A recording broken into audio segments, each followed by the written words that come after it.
ese palomo amarrado con un par de pesos. Yo te estoy diciendo a ti que ese palomito conmigo no va a poder. Porque hace tiempo yo le dije a él, si tú no te pones para el noticiero, mira, el dinero de publicidad yo te cogelo.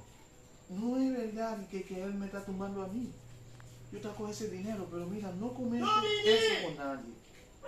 Ya está llamando. Te voy a tirar ahora. ¡Dominic! Yo te voy a tirar ahora. ¿Qué se fuiste? ¡Yo está buscándote a ti! Tú, mira. Mira. A ti yo no te metas. Mira, yo no quiero hablar con gente como tú.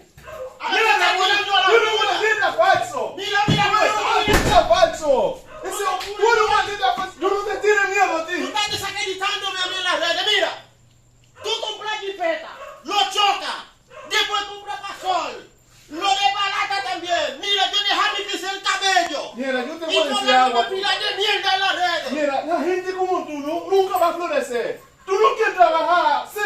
Di la verdad. Mira, yo voy a partir otra vez. Tú vas a Que partir yo aquí. voy a cagar fino. Ani, tú no tienes organización ninguna. Mira, le trata ahora mismo, pídeme perdón. en Mira, las me redes. importa a mí mil Pídeme veces. perdón. Mira, yo voy a mil partir veces. boca Un hoy. ladronazo. Hoy te parto yo, hoy te parto. Mira, váyase de mi casa yo. Yo me fui, pero no te apures, papá. Váyase de mi No te casa. apures. Como dice un hombre de que está montándome presión a mí, un tipo como yo, y ahora yo voy a montar pila por las redes.